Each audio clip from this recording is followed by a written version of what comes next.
Greetings, this is Doc Ock coming at you live and direct from Black Facts Headquarters Central this evening with another installment of Doc Ock at noon and 9.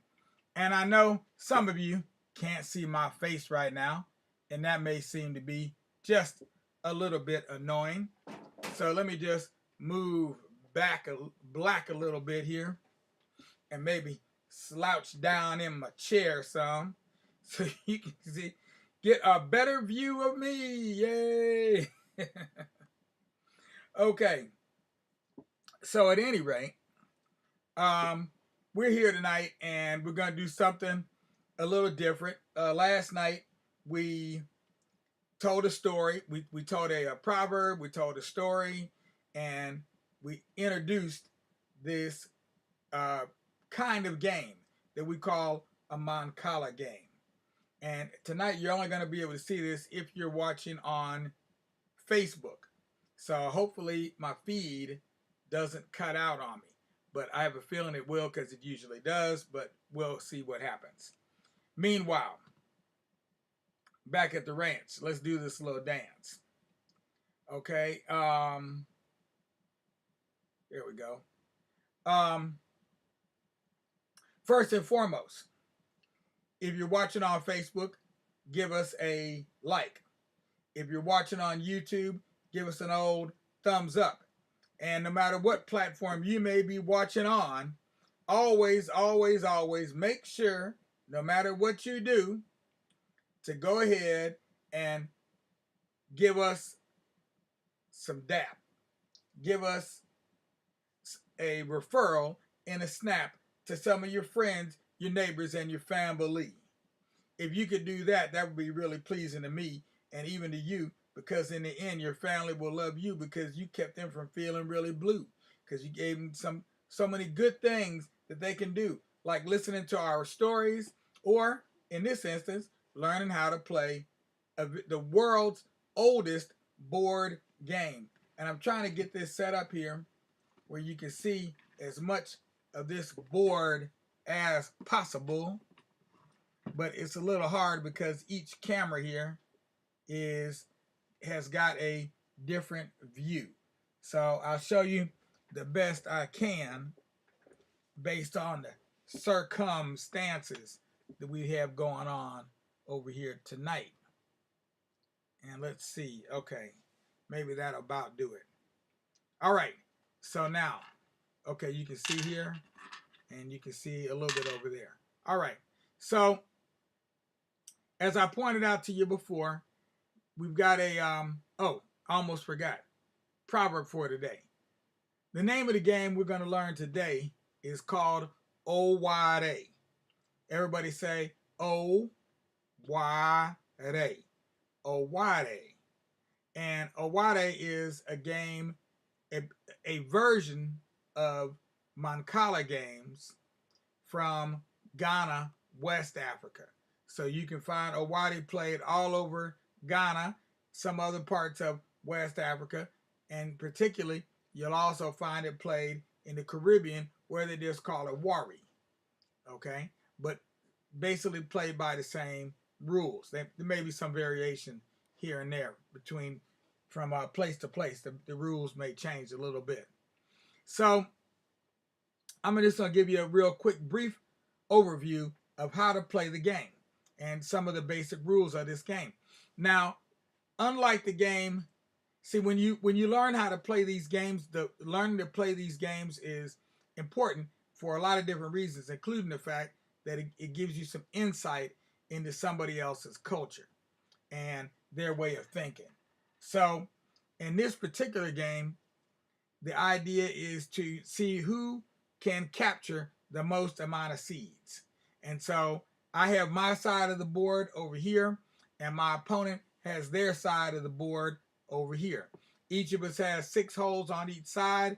Each of us has 4 of these counters or seeds in each hole. So we've got 4 seeds in each hole. Okay, and the seeds we're using today are called are just the large round bolas rojas, Spanish beans or Mexican red beans. So you have four on each in each hole, and each time you get four in a hole, it makes a pattern. As you can see, there's a certain pattern that the seeds take on. And so just by looking at the pattern, you don't have to necessarily count the seeds. You can tell by the pattern how many seeds you have there. Or at least you'll come up with a good approximation if you had a whole bunch of seeds in there. And so what we're going to do, we're not going to decide who goes first. I will go first. And I'm just going to pick up seeds from this hole over here.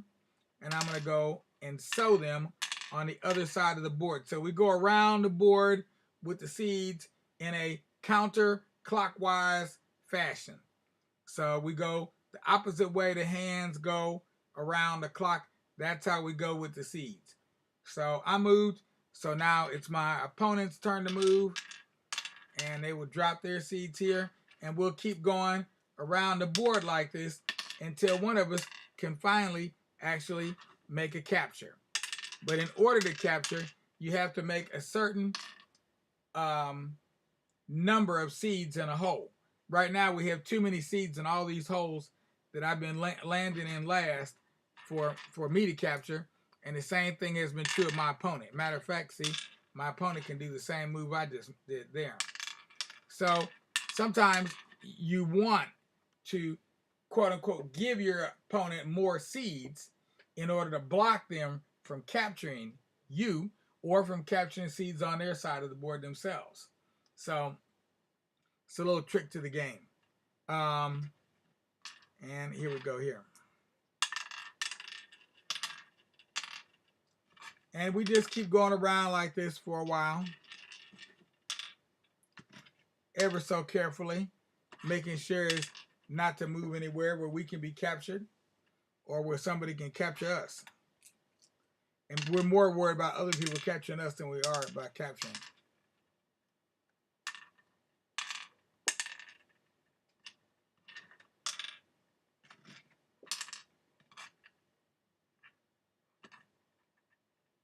Okay, now let's see. I've got now I've got enough seeds here. If I pick up these here, this is 8 seeds. Got 8 seeds there. And I can take those and I can sow them in the holes like this.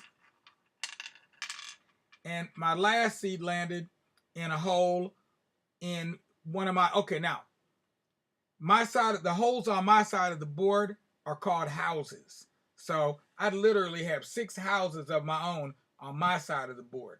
My opponent has 6 houses on their side of the board. So when it's time to capture, you capture from your opponent's house. It's like collecting rent.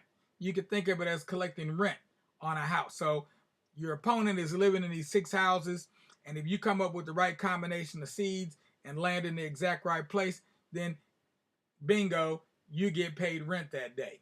And so today, my opponent has moved, starting here. They moved around, they put their last seed here, and they made a 2 or a 3 with the last seed. So they get to capture these seeds and they will put them in their bank. And then they also made a 2 or a 3 in the hole right before that one. So they get to capture those seeds as well. Now they could go all the way back to the beginning of as far back as they want. They can go back at least a good 6 holes with these captures like this, capturing in a row like that. So at any time, you can do that if you come up with the right configuration. And right now, that's the key, is the right configuration.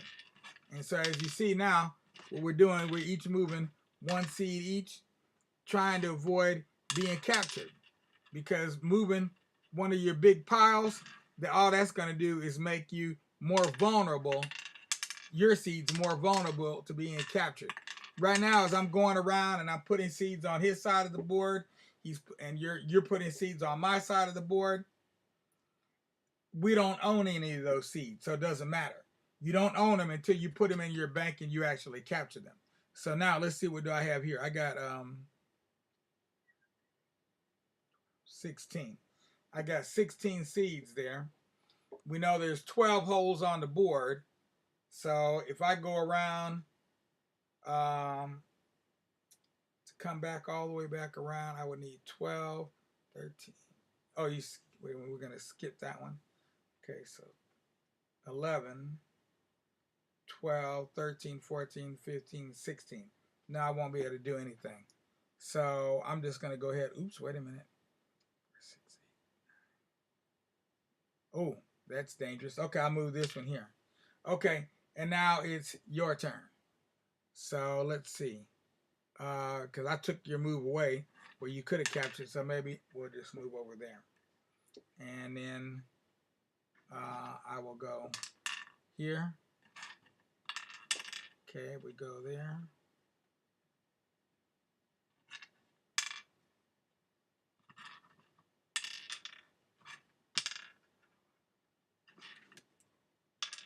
Uh-oh, there it is. I made a 2 or a 3 here again. I get to capture those seeds too and put those in the bank. And the game goes back and forth like this. The basic rule here is that you want to capture your opponent's seeds. Capturing the seeds is how you win the game. Whoever ends up with the most amount of seeds wins the game. But what you don't want to do is starve your opponent into submission. So if it came down to it, and let's say I didn't have any seeds at all, right? If I ran out of seeds altogether, then and you had seeds in a hole in a house where you could come over the border here and feed me, you would have to actually feed me. You'd be obligated to feed me.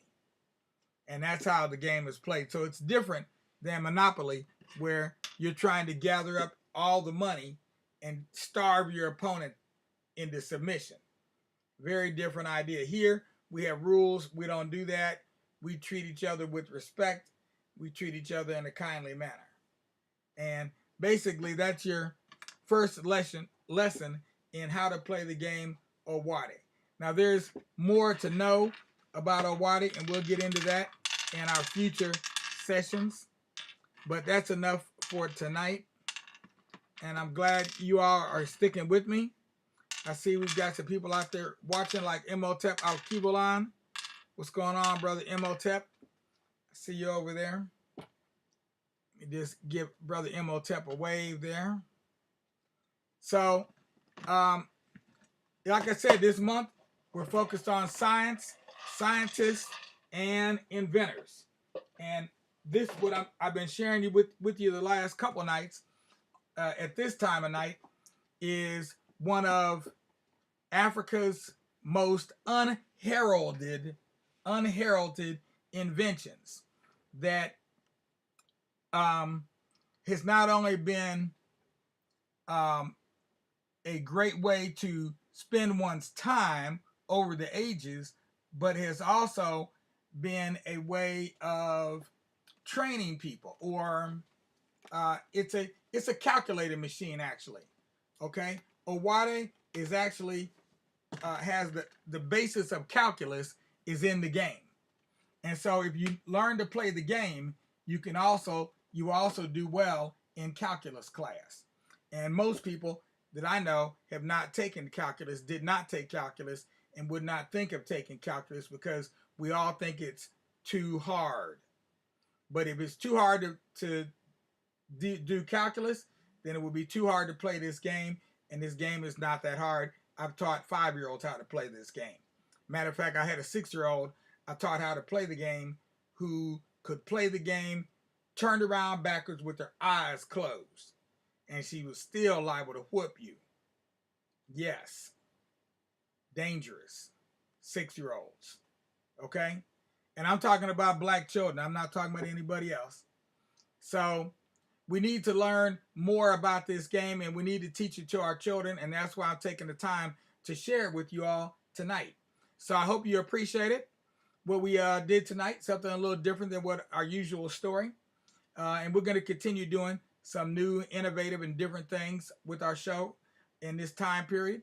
Keep tuning in, and please don't forget to give us a like if you're watching on Facebook. a thumbs up if you're watching on YouTube, and then go ahead and make that donation at www.blakfacts.org is where you can find me, plus a link to make your donation tonight. You might as well do it right now and make everything right, because we're feeling just a little bit uptight since we haven't heard from you or seen your donation come through. Thank you. Appreciate it. Meanwhile, we're out of here. Peace with justice.